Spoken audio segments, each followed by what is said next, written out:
Welcome to the First Look Seminar. Gino Bacola. We have been waiting for this weekend for a long, long time. Obviously, a lot of Derby preps to come, but the big one tomorrow at the Great Race Place, the Santa Anita Derby, a 12-race card. Should be a magnificent day, beautiful weather. Looking forward to it, my friend.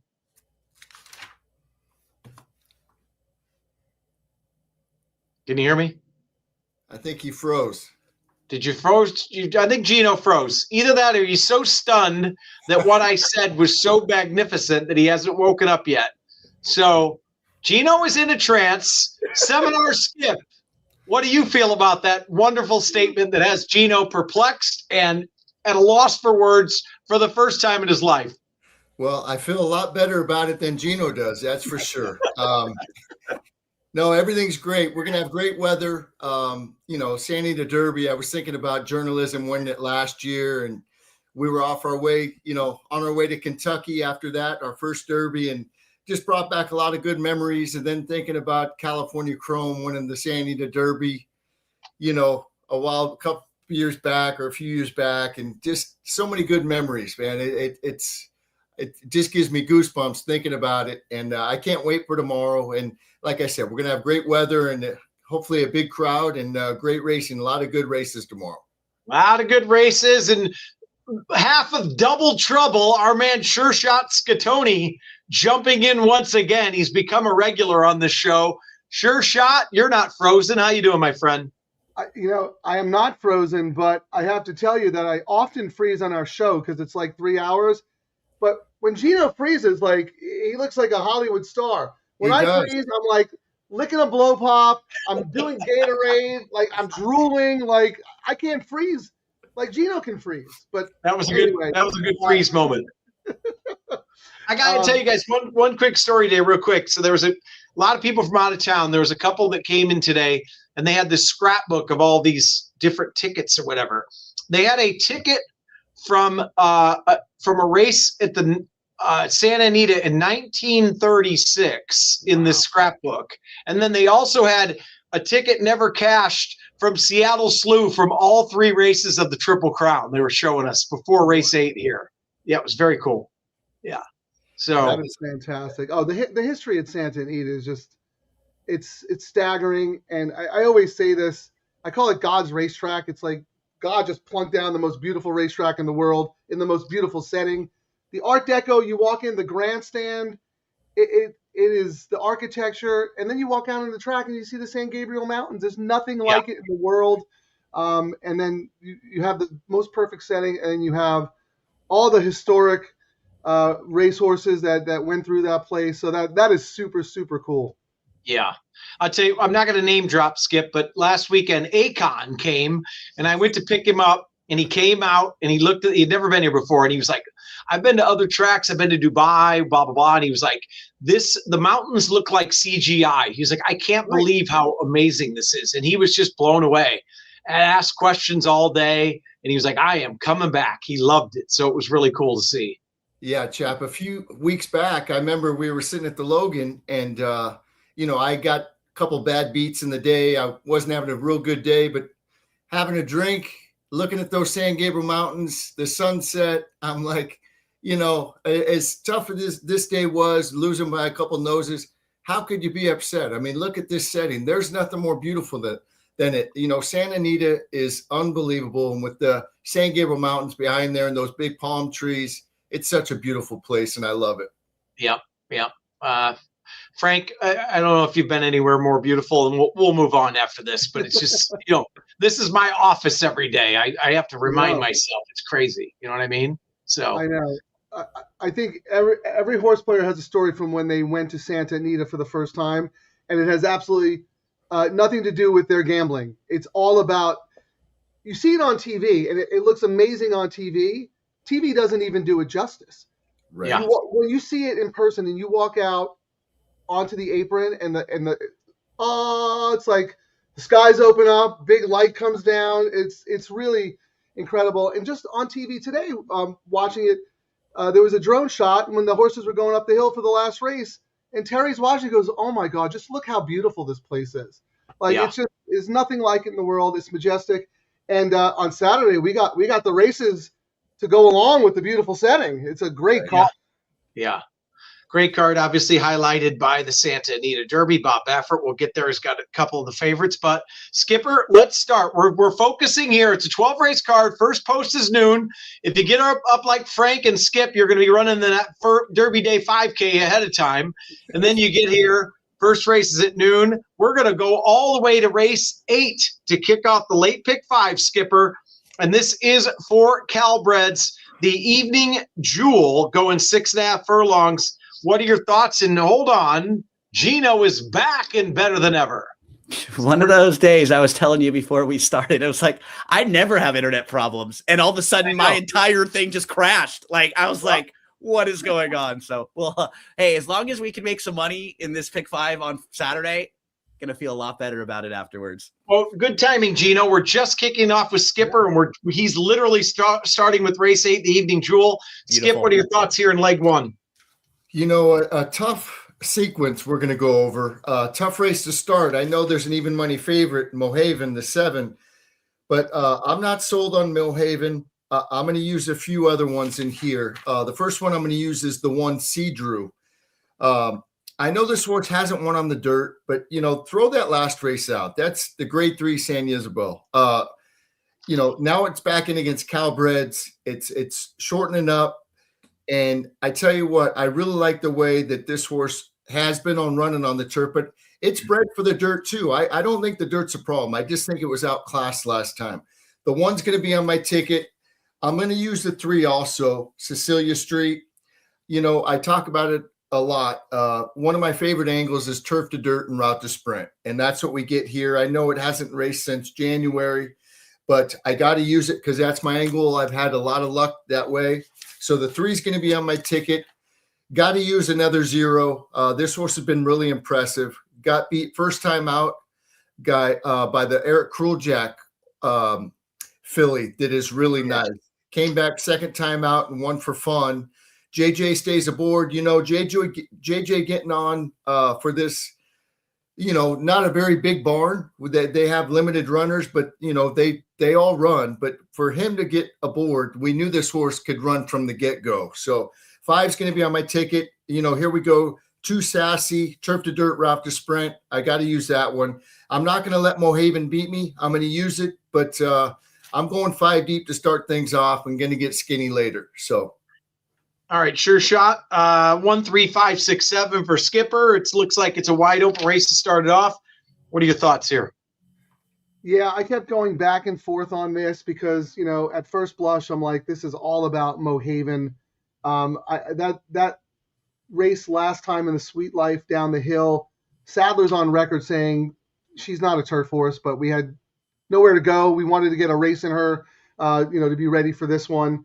Now back on dirt, 6.5 is perfect for her. Drawn well, tactical speed, blinkers on. Like, I was hoping that Skip was going to say that Millhaven was a single because he has not missed on any of his singles. So that would have given me the confidence I needed to make sure I had this horse as a single. I probably still will single Millhaven, but I want to mention a horse that I don't think Skip mentioned because if it's not Millhaven, it really could be anyone in this field. Number 4, Don't Tell Me What to Do at 20-1 on the line, I think is worth a little bit of a look. Ran a good second to Lino's Angel 2 back. She was getting to the winner, and that was going a much shorter distance. She gets an extra furlong to play with today. I think she could easily turn the tables on that horse. Whether she'll be good enough to run down Millhaven, I'm not sure. But I like her run style, and Millhaven is going to be forwardly placed. Others are going to be up there too. So if the race starts to slow down, I like the blinkers off on this horse, right? And Papa and Giroux are just lights out money. Again, though, I'm not sure this horse is good enough to beat Millhaven. I think Millhaven is a single for me. But again, if I'm playing a backup ticket, I would use the 4 and probably some of the others that Skip mentioned, especially the 1, because the 1 is quality. The 1 is absolute quality. Like Skip said, bred for the dirt, even though that 1 dirt race, throw it out. Doesn't matter. So, but 98% of my action is single to the 1. I'm sorry, the 7. 98% single to the one. Here's the thing about Skip. So no, Zig. No, Zig and Zag. Skip has, from the show, he has SS for Seminar Skip on his shirts now, and now he's turned it into, he's single Skip. So it's still SS, so it works perfectly. The only problem is Skip's going to start just saying he's going to single every horse that he puts up because it's working, right? So every race, he's going to say, this is my single. Race 3, this is my single. Race 4. They'll go back to Seminar Skip, it all works. So, but if it's winning, Skippy, we lead in that. And I also wanted to give a shout out. Evening Jewel, I love this filly. She actually won the Ashland that was run today at Keeneland way back when. She was a really nice Calbred filly for Cassidy. And then she finished second in the Kentucky Oaks. So she ran really well against Open Company. This race is named for her. The 5 is actually a Kentucky bred in this race, which is really interesting because the rest of the field is Calbreds, right? So just because of the sire standing and the dam standing and some things, you're getting a Kentucky bred here against a bunch of Calbreds, which I think you absolutely want to take a second look at. And I really think Another Zero might be the speed of the speed in here, the one who can get the lead. And if anybody can go run away and hide from this field, I think it might be Another Zero. So the 5, 7 for me for sure. 1 and 2 would be the next one. I've mentioned the 2. I'm kind of a fan of the horse, and I think getting back to the dirt might help. She has the type of running style where she kind of puts herself in the race and she can fall into some wins. So if she's a big price, she's usually a good long shot because she gives you kind of a good run for your money. She's in a nice spot and she might be able to spice some things up. But I may play one ticket where I try to single the 5 right off the bat, because I think a lot of people will single the 7 or shorten up there, and I could get a little separation. And if not, I come back and play a late pick 4. Great point about the Kentucky bred running against the Calbreds for sure, Gino. I think, Frank, as this is shaken out so far, Skip is known for his singles. Gino is known for obscure facts, names, music.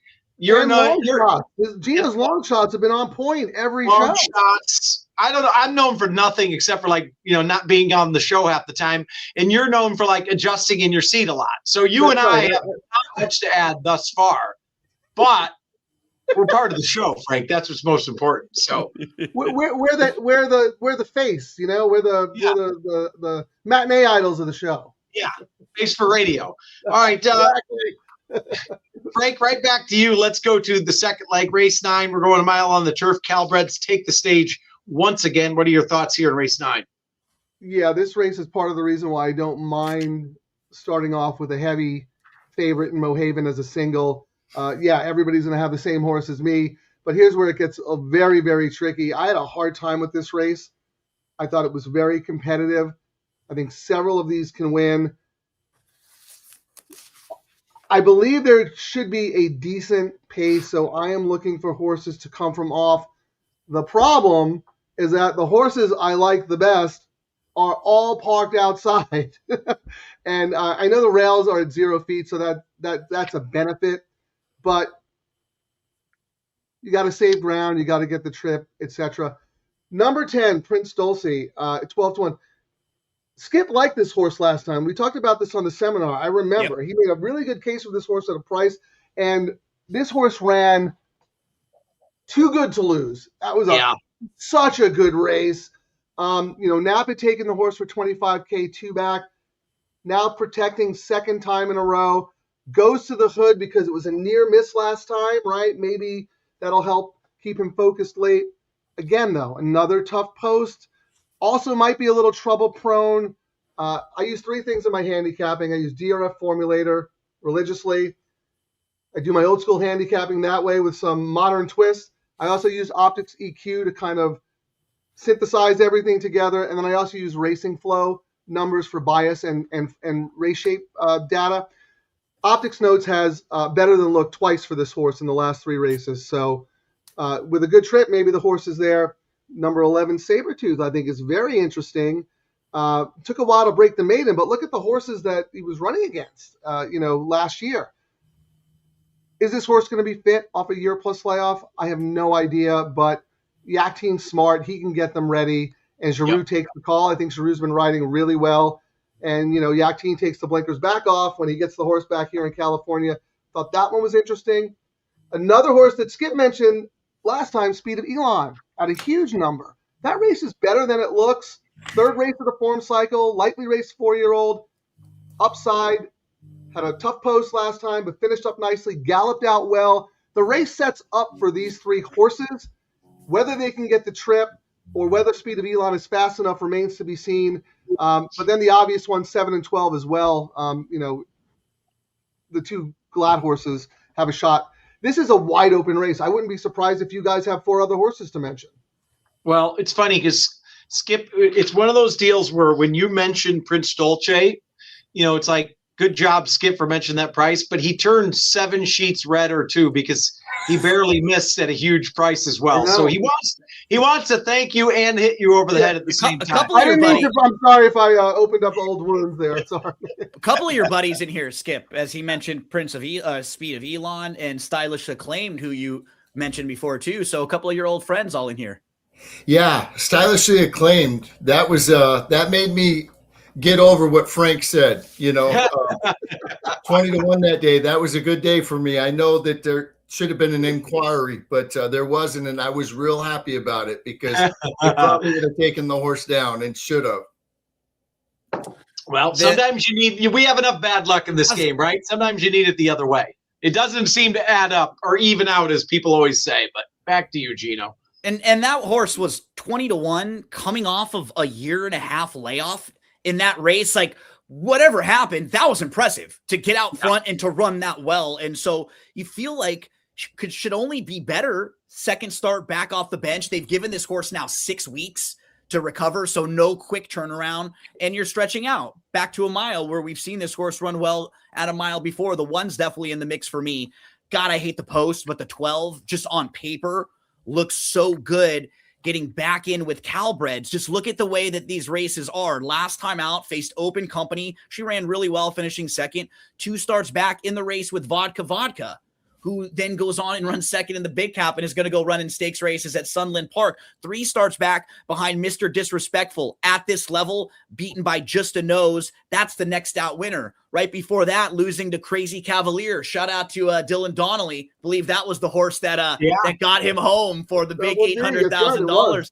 So he's got these races where he's facing really sharp horses that are in good form, that are rattling off victories. I think he's got enough versatility to him to kind of work out a trip from the outside to where he won't just have to be parked out. They can either sit a little closer or take him back a little bit more. I think he's going to run really well in here. The 8 we've talked about a couple times too, King of Dragons. He made this big wide move. I think we were sitting right next to each other, Chappie. He looked like he was going to win at the top of the lane, but he's quirky. You can tell because he went really wide. Like he started building up his momentum, but he was like a car that couldn't corner. Well, when they tried to hit the turn, he goes way wide and then he just kind of flattened out. If they can time it right with him, he's absolutely good enough to win a race like this. And so I probably got to include him. A 1, 8, and 12 for me for sure. And then the other horse that Frank mentioned that I think I will throw in because I can shorten up earlier is Prince Dolce, because he has been running really, really well those last couple. Remember, he ran down Silly Rabbit in the race where there was no speed at all, and Silly Rabbit should have won that race for sure. And then he came running again in a situation where there was no speed again. Remember, Keating Thunder was the horse coming on the dirt from the dirt, had a lot of speed. So those last 2 races, he's closed really well in races that did not set up for him at all. Yeah. All right. So that's 1, 12, 8, 10 in that order for Gino and Skip. We talked about Stylishly Acclaimed. How about Jaramillo? He's done such a great job here. We've talked about it a little bit before. He's aggressive. He's good out of the gate. He's very talented in this overall, but he fits well in this colony here, Skip. And real quick, while you were talking about that, Baffert was just quoted because in the next race that we're going to talk about, Jaramillo left the Baffert horse to go to the O'Neill horse. And it's already funny hearing the trainers talk about, like, we wanted Jaramillo, but he had to pick. He went with O'Neill because O'Neill's his man. Like, the top barns in SoCal are already kind of wanting him on their best horses. Yeah. No, he's fit in very well over here. And, when I thought of Jaramillo, I usually thought of like a speed rider. But boy, he's winning from off the pace, on the lead. He's winning every which way. He's riding great. And boy, he did the right thing by moving out here. That's for sure. Yeah, I'm going to use the 1. I like this horse right back. I like this horse stretching out, which I think it will be better going longer. And it already had won at a mile at Del Mar. It hasn't missed a beat in the morning since that win. It's come back. It's worked the 28th of February, March 8th, March 15th, March 23rd, March 29th. I like the inside draw. The 1's definitely on my ticket. There does look like a lot of speed, like Frank was saying, and Gino. I got to use the 3. I used it last time, breaking from the 10 hole, ran good. I got to use it again at 30-1 with all the speed in the race. Another one that I'm going to mention, I'm going to use a 7, War, Sun, and Brew for Mark Glatt. This horse didn't run bad last time. I know Brent Stoltze was better, but I'm going to use this one. Mark Glatt's been on fire. Freysu's been on fire. So the 7's going to be on my ticket. And then Frank mentioned the 10 and 11, and Gino mentioned the 12. So I'm going to be going 1, 3, 7, 10, 11, 12. Spread race for me again. I'm going thin light, so hopefully we're alive. All right, so Spreadsville across the board in the second leg. It looks like a tough leg. Yeah, terrific race, right? You see why they put that in the late pick 5, and that's the start of the late pick 4, because it might be the most challenging or one of the most challenging races all day. Yep, no doubt about it. All right, Gino, now we moved on to the 1.8 Grade 1 Santa Anita Derby. Field of 7. Baffert has the 2 favorites here. Drew the 1 and 2 hole. What are your thoughts here in the Santa Anita Derby? Yeah, and it's really competitive. We've had 3 horses in the last 20 years that ran in the Santa Anita Derby and then went on to win the Kentucky Derby. So the Santa Anita Derby, I think, has been the 3rd livest of the prep races, right behind the Florida Derby and the Arkansas Derby. We've had a lot of horses run well here. I don't know if we have that type of horse in here this year, though. I think it's a competitive race for sure. And we're going to see a couple of these run in the Derby. I don't know if we have a Derby winner in here, but from a gambling standpoint, I mean, there's 4 or 5 horses that you can make a case for in here. I'm going to start with the 5, So Happy. I was a little surprised that he was on the lead last time out, just kind of battling. I don't think he's that type of horse. And now he's going to go second start going long.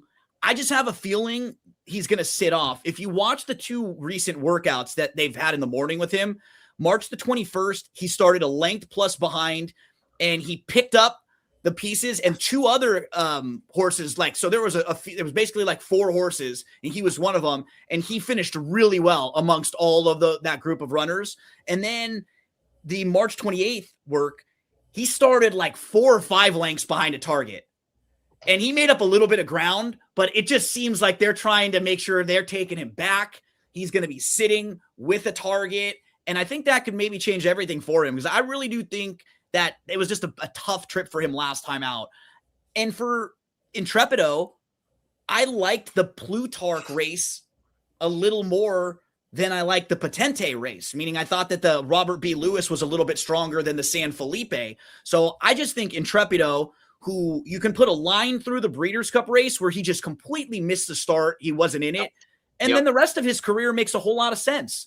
His debut was even really good sprinting, and then he wins his second start. He wins a Grade 1 in his 3rd start, going a mile in the 16th. Then we eliminate the Breeders' Cup race, and in the Lewis, he ran like a horse who might have needed it. And he ran really well. He was just a little bit short. Plutarch got a better trip that day.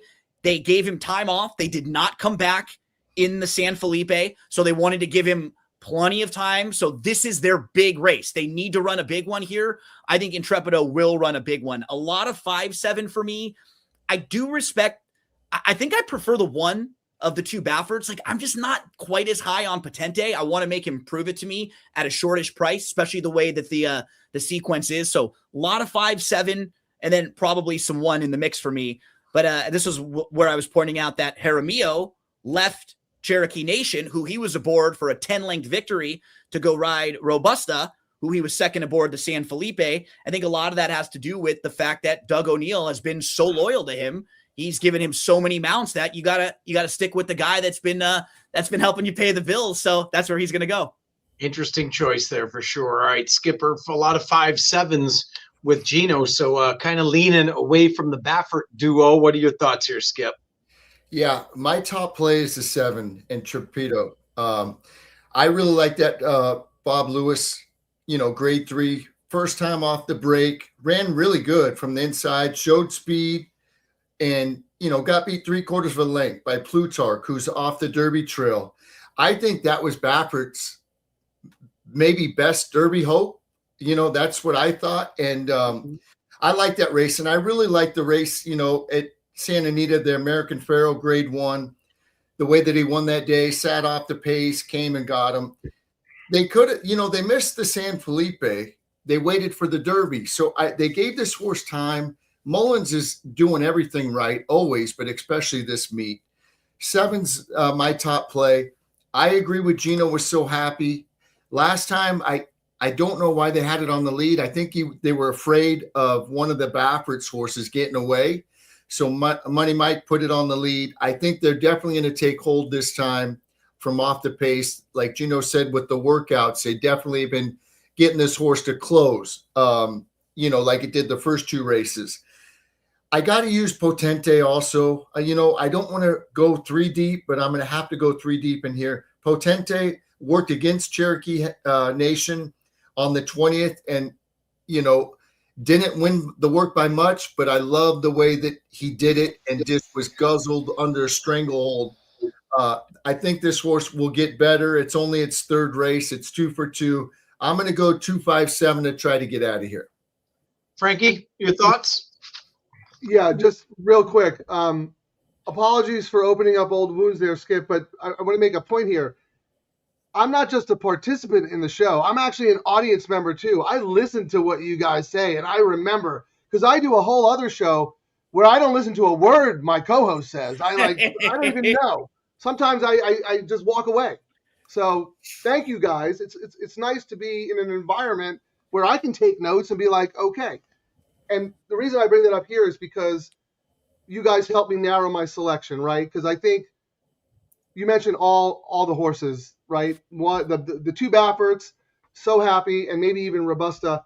But the way you guys were talking about Intrepido, the 7, is probably going to be a single for me. I mean, I think these are all nice horses, look, right? I love Cherokee Nation last time. Baffert ran that horse as a maiden in stakes races twice because he probably wanted Derby points. This is a Derby type horse. I don't like the post for this horse. I really don't. Has no choice but to go and is going to face some heat on the outside. Potente, like Gino said, I'm not really sold yet. I mean, I had a good note from that debut sprint that this horse would love 2 turns. Did nothing wrong last time, but I don't know. I didn't give Robusta a shot last time, and Robusta gave this horse all that he could handle. So eliminate that. I liked So Happy last time. I was a little disappointed in the way the horse ran, but I can forgive it because it was up on the lead. I remember, again, I listened to you guys. I'm pretty sure Skip said at the time, I think distance might be a concern for this horse. And I said, I don't mind 8.5, but maybe anything beyond that is a question mark to me. Well, now the horse is being asked to go 9 furlongs. So I'm not saying don't use whatever. This is how my brain works because I'm listening to you guys. And that leaves Intrepido. I forget which one of you guys said it, but Mullins is on record saying we decided to skip the previous prep because we wanted it. This is the one we want to win, basically. Right. And you look at this horse's form, and this horse has done absolutely nothing wrong. I mean, breaking from the rail in the Breesy Juvenile and finishing 5th to Ted Noffey, okay, no shame there. Forget the debut race. Mullins rarely has them fully cranked, and it was a sprint anyway. And this horse has done nothing wrong since. And I agree. I think Plutarch was one of Baffert's best horses because that horse could win on turf and dirt. And it's just really talented horse. So instead of spreading and using 4 likely winners, I'm going to single Intrepido based on this conversation. Taking a stand, singling Intrepido. And I'll tell you one thing, you guys. I was praying that Baffert was going to, and I probably way too much to do, but Crude Velocity is running in race 2 today off of a maiden win from the rail. Yep. And I think that horse is the most talented of them all. And I think if he's facing older tomorrow, but if he wins, he'll be in the Preakness is my guess. But that's off of 2 sprints. But I know they seriously considered running that horse either here or in the Bluegrass, but the Bluegrass came up tough. But we'll see against Older tomorrow. Very interesting horse. Yeah, that And then, debut race was awesome. and then the Bluegrass ended up losing a couple of like the horses that would have been the main players in there. So now it looks a little bit softer too.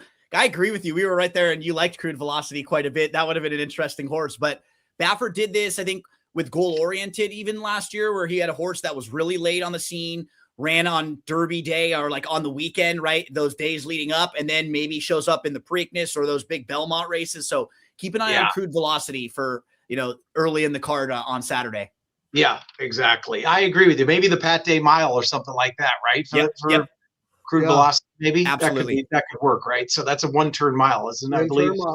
And then sometimes it's the quick turnaround, but if they run well, he has no problem bringing those horses back in 2 weeks in the Preakness, or you give them 5 weeks to the Belmont or the Woody Stevens, right? You got some options, like you can pick what you want to do there.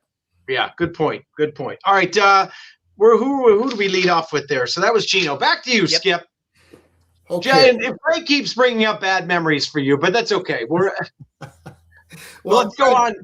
I'm glad Frank's listening, at least. No, I know. You have a good memory, my friend. Man. Oh, there we go. Okay. I like it. All right, Skipper, race 11. We're going 6.5 furlongs. The Great Deep Monrovia down the hill. We love these down the hill races. What are your thoughts here in race 11? A field of 7 here. The race goes through Queen Maxima. It's 4 to 5 on the line. A part of me wanted to single, but I'm going to try to beat this horse. I'm going to use it, but I'm going to use 2 other horses. And the other 2 I'm going to use, we'll talk about Queen Maxima, the favorite. I don't like the rail draw, but listen, it's not the biggest field, 7 horses, so the rail won't probably make that big of a difference.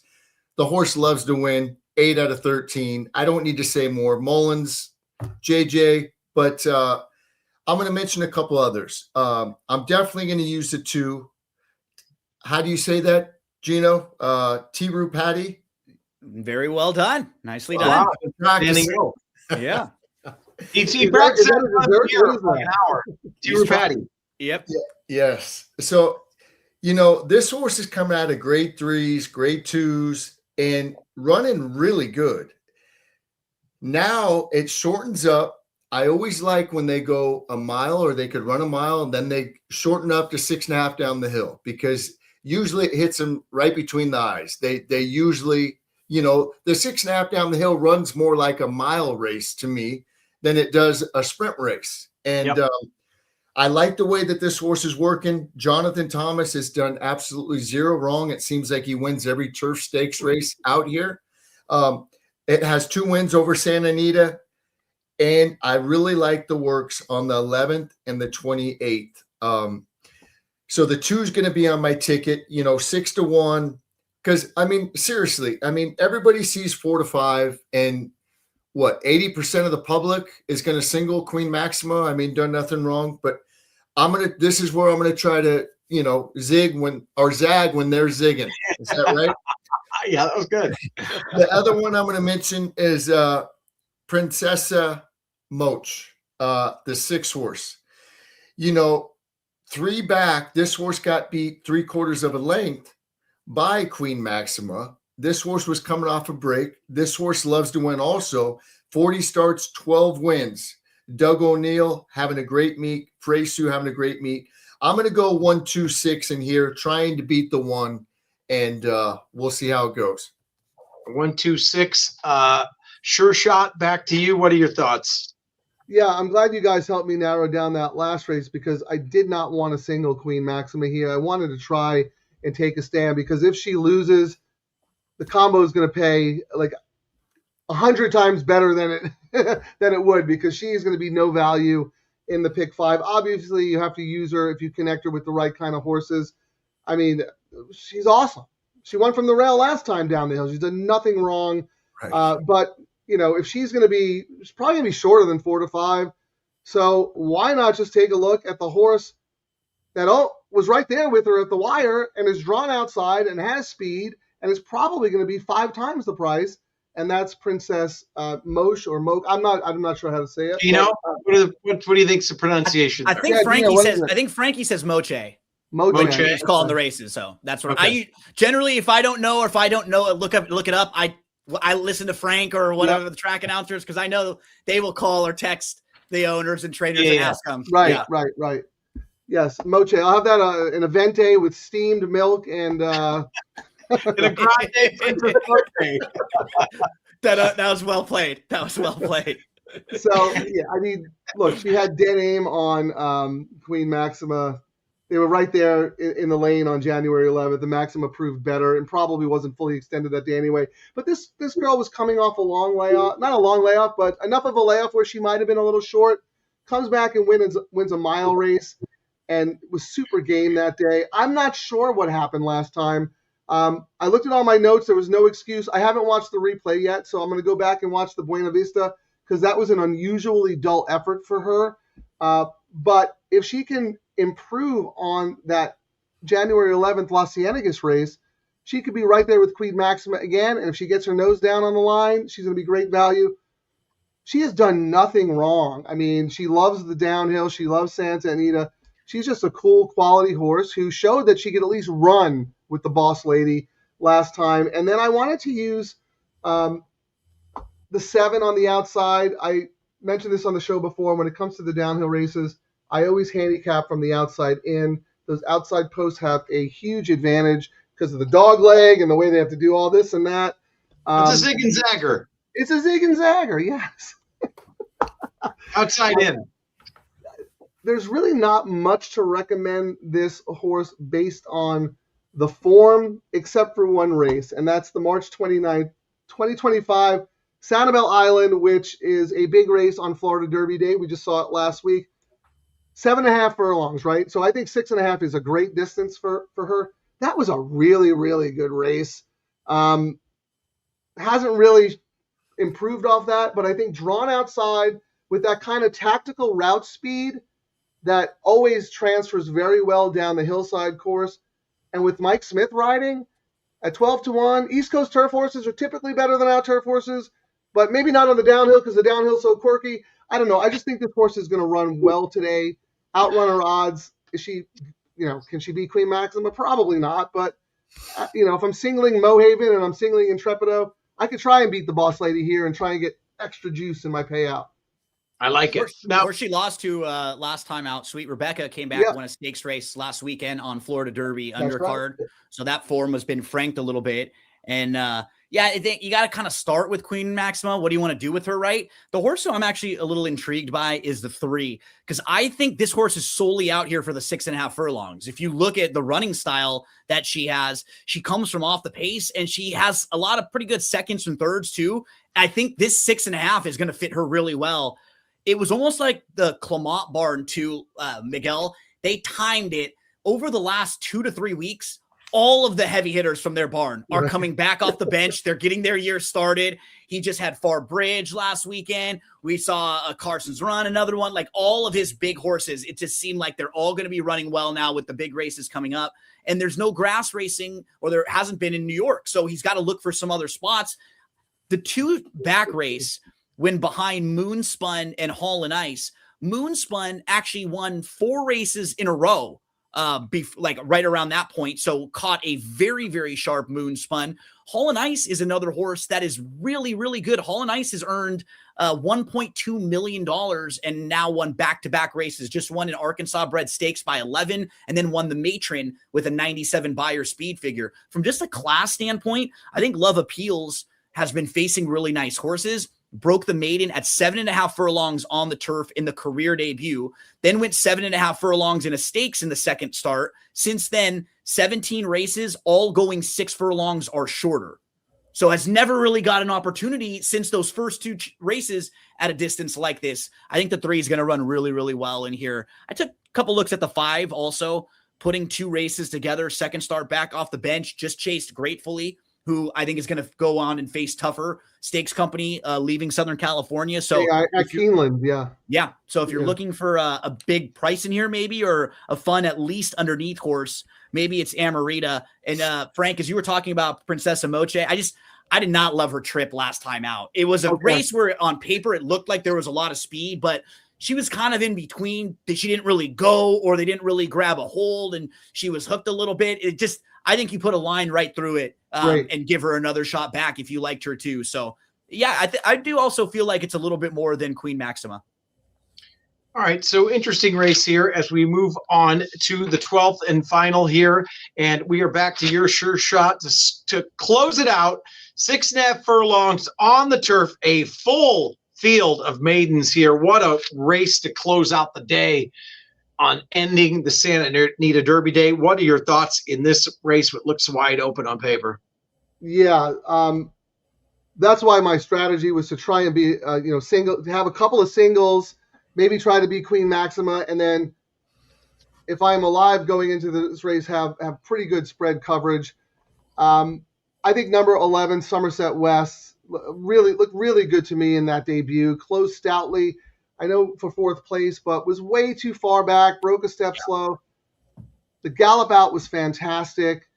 Yes, again, I'm landing on all the outside horses in the two route races in the sequence, but the talent is absolutely there, and I'm absolutely using the horse. But my sneaky play in here, and who's probably my top choice, is number 10, Daring Pursuit. I like the debut sprint race, made up good ground in the lane, had a break from the 10 hole. Gino and I talked about this on the show because he had the winner of I believe the same race. I really like Daring Pursuit in her next start, and I just think she got going a little too late. I thought she would appreciate the stretch out there, and she did, but got going a little too late. 9 hole, but finished up really, really nicely, losing to Essential Lady, who I think that was the 31-1, right? The Yakteen horse she liked. See, cheers. Great with long shots, man. I'm telling you, I listen, I pay attention.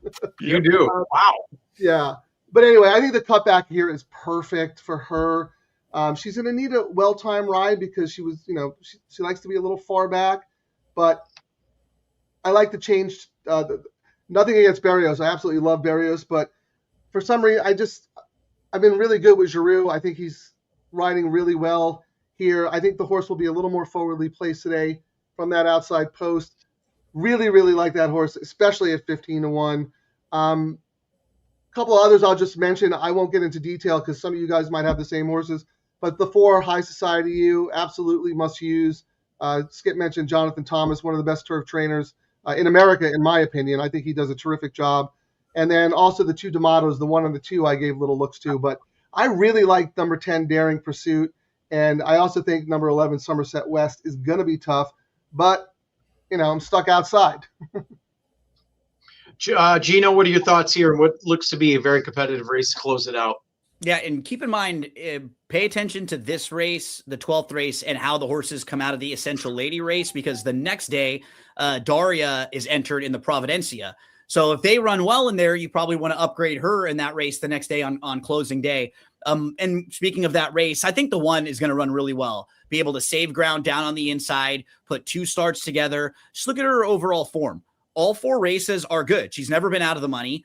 The second start over in Ireland, she ran in a big field, a field of 15. She finished second. She was only behind a next out winner. Came over to the U.S., hadn't raced in a couple months. In her first start, she ran really well. She finished 3rd behind a horse named Brave Deb, who came out of that race to win their next start. She was then off from September to February, showed back up in February. She ran really well, just needed the race a little bit. She was kind of even late, and she was in the race with Essential Lady and Daria. We already saw Daria come out of that race to win next time out. So that race is probably very live. I think she was in a couple strong races. She finally gets the chance to string a few together now. I think her fitness level will be very, very nice in here, and she should save all the ground from the inside. It just feels like the type of a race where 5 or 6 horses should all be, under or 5 or 6 to 1. And the money should be spread out amongst them, like the 1, the 2, the 4, the 10 and 11, who Frank was mentioning. If I had to stack them, I would probably go 1 and 11 for me, the horses I like most in here. I like Somerset West in that debut race. This horse was 15 lengths out of it at one point, was so far back. And it was funny because she didn't break poorly. It was like she broke fine, and then she kind of got outrun after the first few strides. So I think they can kind of put it all together now. She was not like that when you watched her workout. She looked good in the morning workouts too. So I think there's a little more there. I'll see if I can lean on 1 and 11. Definitely will have some 4s, some 2s, and the horses that we're talking about, the 10 also. The one, Skippy, that I think we liked a little before the debut, and I think you may have too, Frank, was Mad Dog. Yeah. Do we give this horse a shot back second time out, even from the wide post? Right, Ben Yatine, by the way. He's been waiting out. I was charging my phone. He's been waiting outside for like a half hour because he forgot his keys, and I never looked at my phone. Interrupt Chappie anytime you need. Don't even worry about it. It's very rarely something important that Chappie's dealing with in there. Sorry about that. I just looked at my phone. Whoops. Oh, well. Sorry, live TV. You can't do anything about it. I'm sorry, Gino. Go ahead. No, exactly. So, Skippy, what are you going to give the outside horse another shot in here? I know we all kind of talked about the pedigree but didn't really fire, and now gets a tough draw again. Yeah, I'm not. And you know why I'm not is because Jaramillo gets off. It's a good point. And the replay, I watched the replay and I didn't like it. It was weird. It almost looked like it needed the race, but it was wide turning for home and wasn't being asked much. But I don't know. If something was there, I think Jaramillo would have stayed aboard. And look who he jumps aboard. He jumps aboard Baltus's other horse. And this is the sneaky one for me. But Frank, here's my single. I'm on my ticket that I'm giving out today. I'm singling the 11.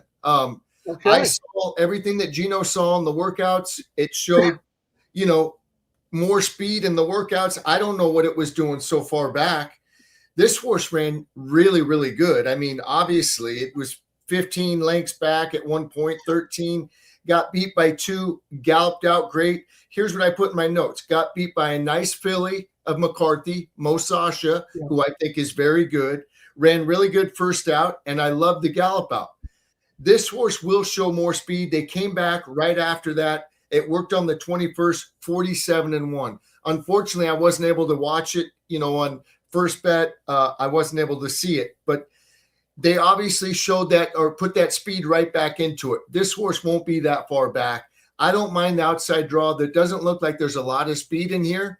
The 4 is going to be on the lead probably. I'm hoping the 11 will break good and tuck right over and maybe be like 2 wide or 3 wide. But, I like the 11. I'm going to single the 11. I am going to play another ticket where I single Intrepido, and I'm going to use a couple others here. I'll just mention. Gino mentioned the 1, the 4, Jonathan Thomas. The sneaky one is the 9, the one that Jaramillo gets off. For Baltus, this horse is bred good. It hasn't missed a beat in the morning. January 24th, January 31st, February 7th, February 14th, February 22nd, 28th, March 7th, 14th, 21st, 28th. Hasn't missed a beat in the morning. Jaramillo jumps on my second ticket. The 9's definitely going to be on my ticket. But the original one, I'm singling the 11. And here we go. All right, Fred, that's his single there, Frankie. Are you changing it up now, zigging and zagging? No, I'm still going to use my long shot horse, but Mo Sasha was a single for you that day. I remember. Yes. Frank, I'm glad somebody listens to me because usually nobody does. Frank, you either take great notes or you're like Rain Man because you remember everything. I don't know what's going on here. He's got the great AI dictating it for him too. Very well done. Right? I don't know why I'm remembering so much from the show. I'm just locked in. Well, I don't remember anything from our show. We did Double Trouble Live. I don't remember anything. Terry's like, oh yeah, when you guys talked about this and this, I go, I didn't say that. She goes, yes. And I go back, we watch it, and I go, that's exactly what I said. But I can repeat things that you guys say verbatim. This was a card that was heavy with some of our friends too. Some of the races that we previewed, some of the horses that we've talked about maybe like a month ago, 6 weeks ago or so. So we had a lot of the familiar friends back here. And we've had a blast with doing this show the last, few months. We're going to have a little bit of a break coming up after this weekend, and then we'll be back when Santa Anita's rolling again. But don't forget, in addition to tomorrow, we're all going to be excited about the great stuff on track. If you're out there, I'll likely be out there. So come on by and say hello, whatever you're going to be doing, wherever you are. There's so many different things to get involved in. The Pick'em contest. This will be the final weekend where you can win $500. So check those out. Pick'em.santanita.com. There's the Santa Anita Challenge, the Santa Anita Derby Challenge at ExpressBet. So make sure to check out the contest there. And then Sunday is all the mandatory payouts in the pools. So don't forget about Sunday. Save a little bit of your bankroll so you have at least something where you can fire away in the pick 6 and the late pick 5 and all that stuff for Sunday. So yeah, I always have a blast on these Friday nights chatting with you guys. Skippy, Chappie, Frank, let's crush it tomorrow. See, what's great about this, Frank, is that Skip gives out singles. You remember everything, and then Gino says everything I'm supposed to say at the end, which I don't ever remember. All the so housekeeping. It all works out. I don't have to do anything. I just say, thanks a lot, guys. So anyways, everybody. The awesome foursome. Remember the awesome foursome. That's what a true team is, right? You pick everybody up where we fill in like a puzzle. Yeah. Exactly. We do. We're kind of a strange puzzle that fits together nicely. So absolutely. Come out tomorrow, Santa Anita Derby Day. Like Gino said, Sunday, closing day, Easter, a lot going on, all the mandatory payouts. Next week, we'll take the weekend off, stay home, watch the Masters, do whatever, and then we'll be back the week after. So thanks, gentlemen. Let's get them this weekend. Everybody have a great weekend. We'll see you in 2 weeks. Thanks. Good luck, everyone. All right, let's go.